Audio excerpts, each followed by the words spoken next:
দীঘায় জগন্নাথ দেবের প্রসাদ বিলি হবে রেশনের মাধ্যমে। হুগলি চুঁচুড়া পুরসভার রেশন ডিলারদের নিয়ে মিটিং করলেন মহকুমা শাসক। শহরবাসী রেশনের মাধ্যমে পাবে জগন্নাথ দেবের প্রসাদ। বিজেপি বিধায়ক জানালেন এই প্রসাদ গ্রহণ করবেন না।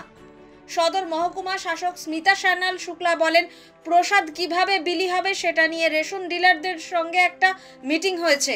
প্রথমে যেরকম ভাবে আমাদের বরাদ্দ এসেছে, হুগলি চুঁচুড়া পুরসভা এলাকার 25 থেকে 26 হাজার বাড়িতে আমরা এই প্রসাদ পৌঁছে দিতে পারবো।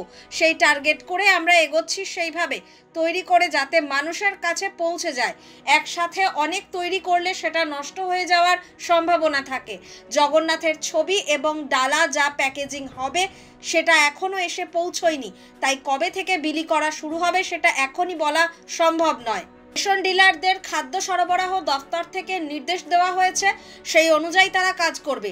এটা ভগবানের প্রসাদ, কার রেশন কার্ড আছে কার কার্ড নেই সেটা বিষয় নয়, যারা নিতে ইচ্ছুক তারা সকলেই পাবে। রেশন দোকানটা একটা মাধ্যম, সেখানে মানুষ রেশন নিতে আসেন, সেই কারণেই রেশন দোকানটাকে বেছে নেওয়া হয়েছে বিতরণের জন্য। সমস্ত ব্লক এবং পুরসভার আলাদা আলাদা টার্গেট দেওয়া হয়েছে, সেই অনুযায়ী বিলি বন্টন হবে। একসাথে করে রাখলে যাতে নষ্ট না হয় সেজন্য ভাগ করে দেওয়া হয়েছে।